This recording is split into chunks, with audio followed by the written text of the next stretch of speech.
everyone. Thank you very much for having me this evening. I'm happy to be here and speak to you about our new and exciting learning opportunities programs. These are free programs now provided and mandated by the state of California. Traditionally, we've only had them at 3 schools, and now we'll be able to offer these at all of our elementaries, including 6th grade at our middle schools. So here we go. I'm going to talk about the program, summer camp, and the new school year, an informational meeting coming up next week, I believe, and the resources to connect to at your school site. This program is a state-mandated program. It is mandated that we offer a no-cost 9 hours of developmentally appropriate programming that includes academics and enrichment for all of our unduplicated students. Access to this comprehensive after-school program is for students in TK through 6th grade. School districts are encouraged to offer this and access to all families as well. So who are unduplicated students? These are students who are English learners and eligible for free and reduced price meals, homeless and or foster youth. We have about 1,666 students in our district that qualify. Our program is supposed to cover these elements, basically that there is access to students to share their voice, to share their leadership, to be active and engaged, to skill build, to offer them healthy choices, awareness, self-awareness, social emotional awareness, as well as for this program to have a very clear vision, mission, and purpose, and continuous quality improvement, continuous professional development for their staffs. On March 14, the board approved the Right at School program provider to serve as a new ELOP program for our new sites, and these are at Bay Farm, Earhart, Edison, Franklin, Otis, and Payton, as well as for our 6th grade students at Ensenada, Lincoln, and Wood. Like I mentioned earlier, we have already 3 existing programs which are funded by a different grant called the ASES grant at Love, Maya, and Ruby Bridges. Fortunately, this new ELOP grant will allow us to add more kids to the program with existing providers at those sites. The difference between ASES and ELOP is that ASES is a school-based grant where the supports are provided for all the students, but priority is given to those who are free and reduced price meals. Whereas for ELOP, the goal is to provide to unduplicated students, those who are free and reduced lunch, EL, homeless, and foster. We have about 1,666 students who qualify. You see them right here. We have them throughout the entire island. Our goal is to really get the word out and get them enrolled. This is a free program that will have ongoing registration throughout the year, so no one will be left behind for sure in this case. We have sent interest forms to families. We sent these out on February 17th. We gave it about a month after parent-teacher conferences. We sent it to Parent Square, and because we knew that not everybody opens their Parent Square, doesn't have access to it, we also translated the materials in our top 5 languages: Chinese, Spanish, Vietnamese, Arabic, and Mongolian. Individually printed every interest form, labeled with every student who qualified, and hand delivered them to students during that time frame. Principals, coaches, ILs, family liaisons have been supporting the program promotion and also supporting families in getting aware and also enrolling. Other families are also being encouraged to apply for free food through Food Nutrition Services to see if they qualify for the program. And like I said, we've launched. The registration started on 3/21 for our ELOP qualifying families and on 3/22 for all other families, so that they also have access to this program. Registration will be ongoing throughout the year for sure. Now let's talk a little bit about our summer camp. Our summer program will begin this June 20th through July 28th from the hours of 8:30 to 5:30 at Ruby Bridges. We will be offering free breakfast and lunch and snack for those who stay through to the end of the day. This will be a partnership between AUSD and Right at School. The program will offer games, crafts, outdoor play, social emotional learning, and support. And of the students who participate, those who are identified as needing extra additional supports, they will get them in math and in literacy. And for next school year, all students who are transitional kindergarten through 6th grade will also be invited to participate in our year-long program. Like I mentioned earlier, all school sites will host their own ELOP programs, or the new sites that are coming in. Registration has begun. Programs will be available until 6 p.m. every day for 180 days, as well as for 6th graders in our middle schools.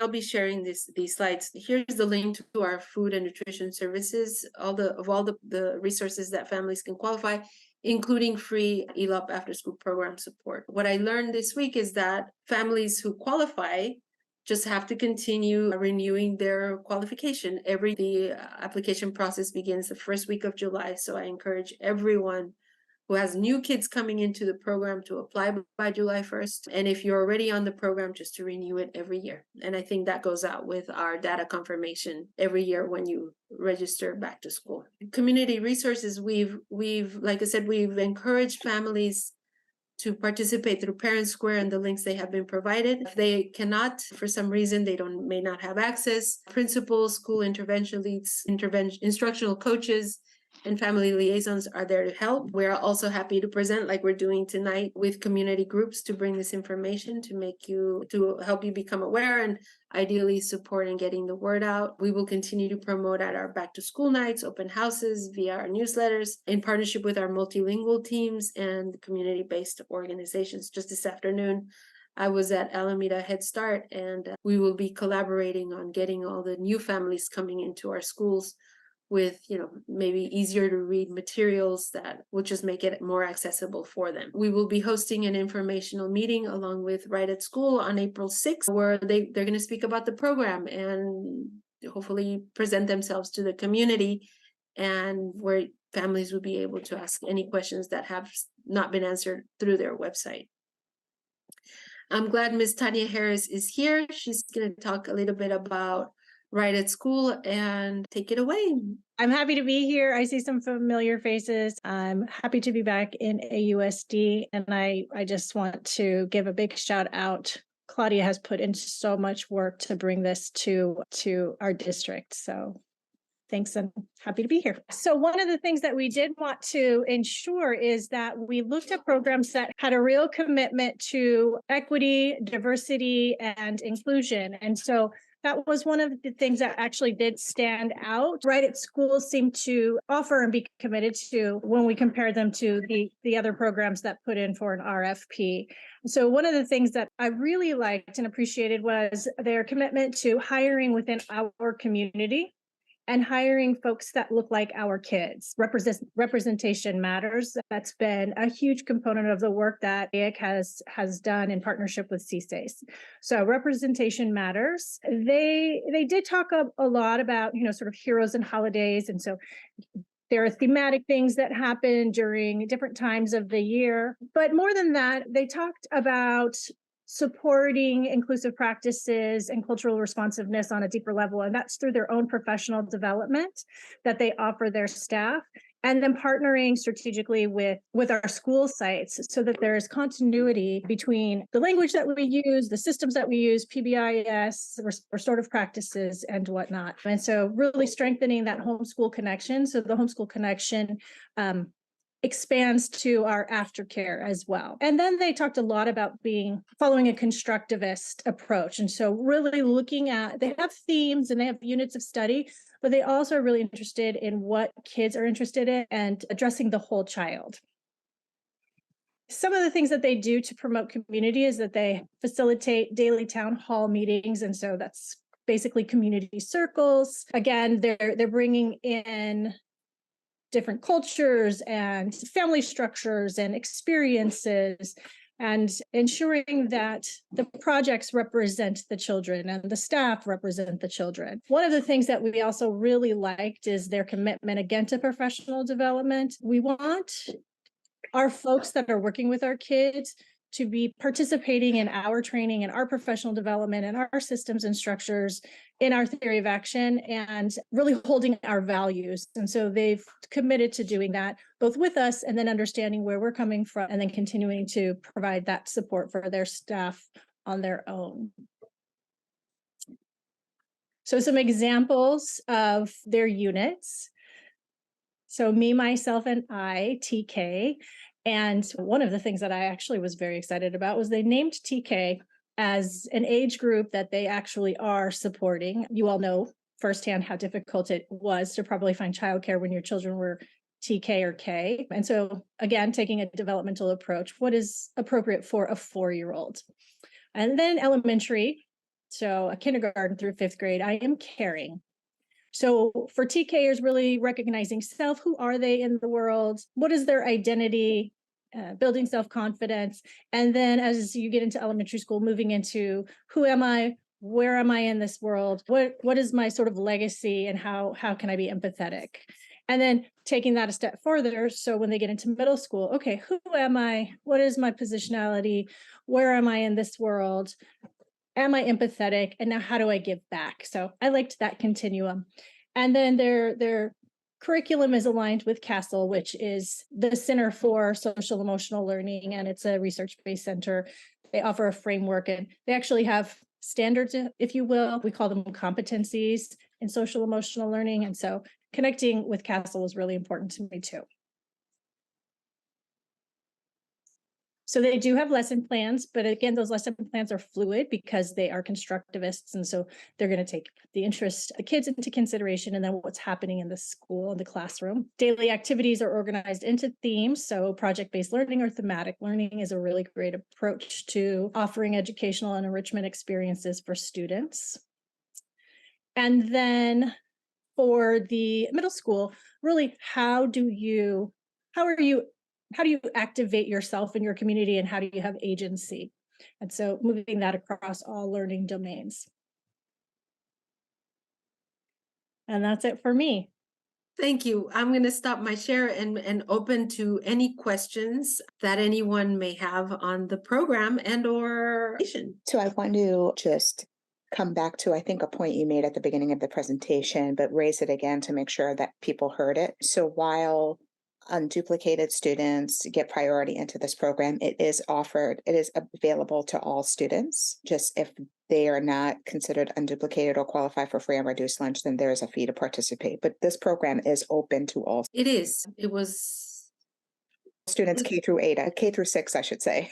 K through 6. It is very important that no one feels singled out. So it was important to open it to everyone within the school community. There's the free and fee-based access.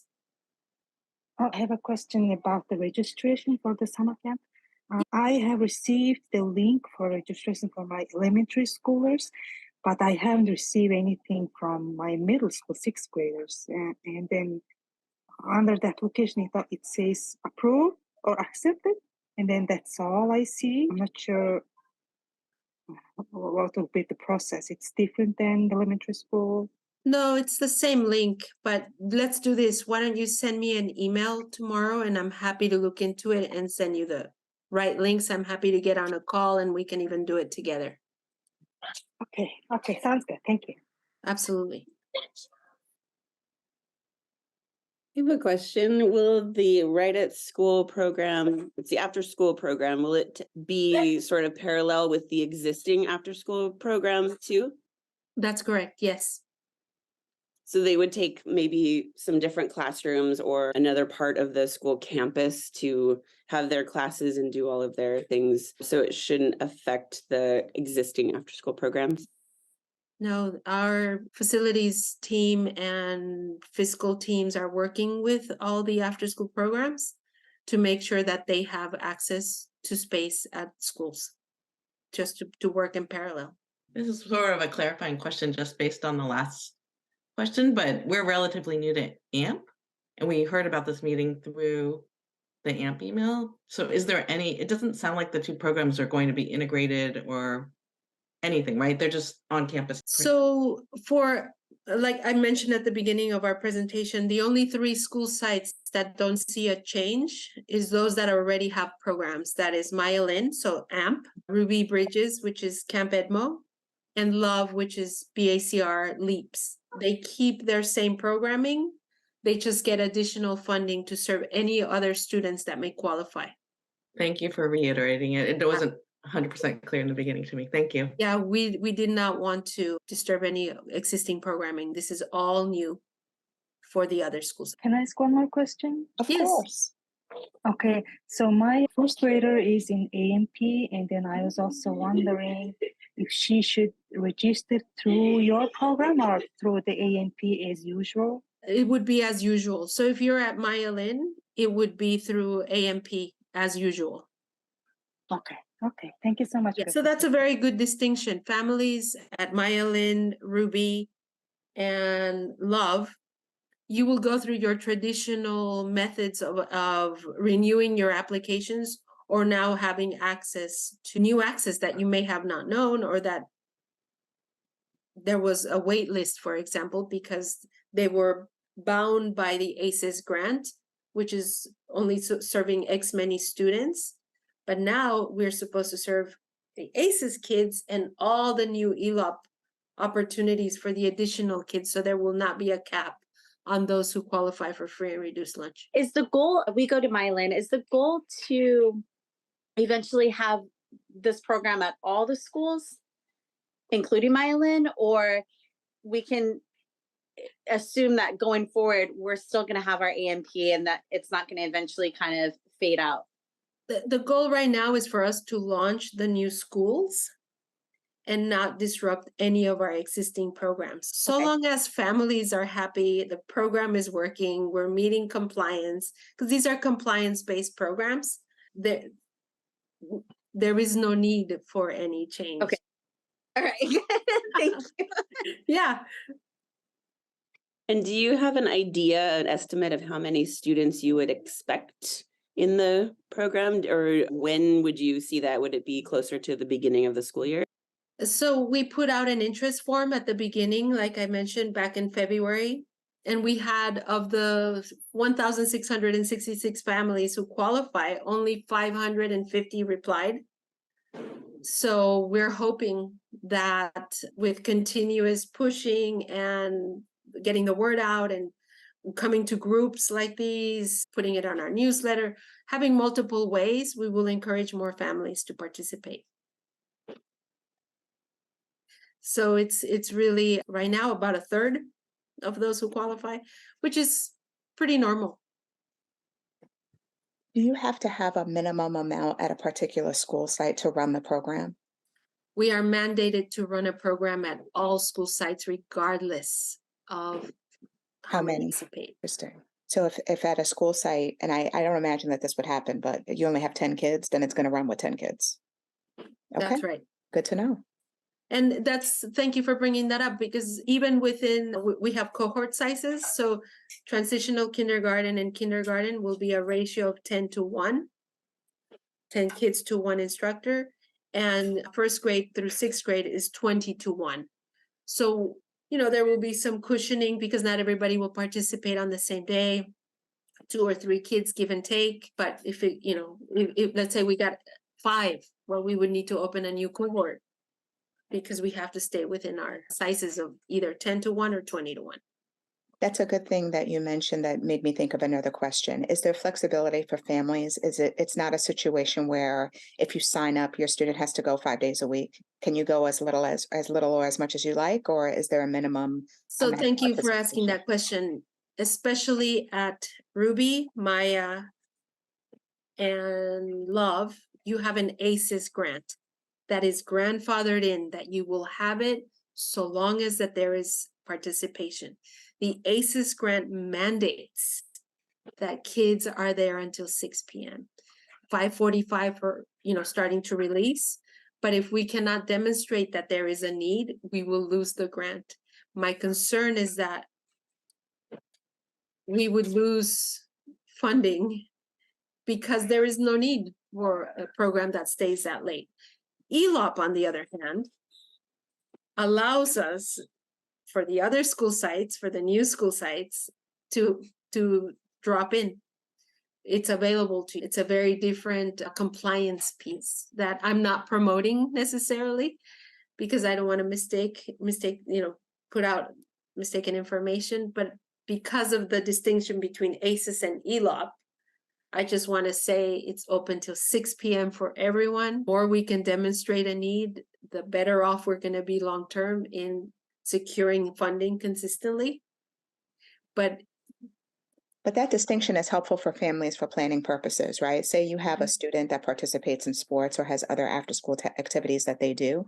So if there's a particular program that mandates a minimum amount of participation, that's helpful for families to know, so they know if this type of program is a good fit for them. So I'm grateful that you mentioned the distinction between ASES and ELOP. Coming back to ASES, so you mentioned that it's mandated that students stay till at least 5:45.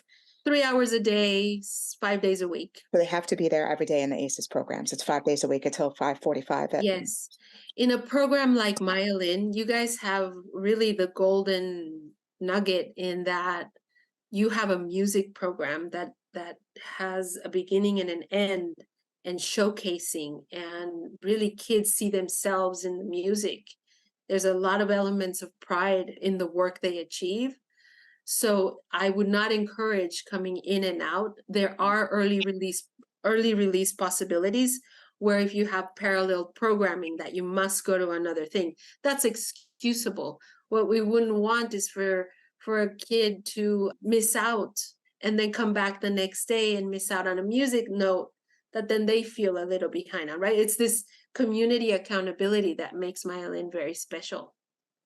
Thank you, Claudia. That's really helpful. Absolutely. Anyone else have any questions?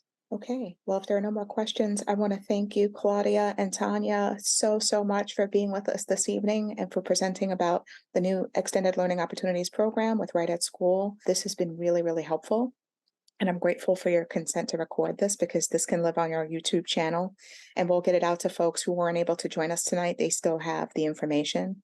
So that's really, really helpful. Thank you so much. I want to put in a quick plug for Alameda Mosaic. We're always looking for people who want to help us out in executing our mission, vision, and goals and help put on informative programming like this one. So I just dropped a link to a form in the chat, or you can simply drop us an email at our Gmail.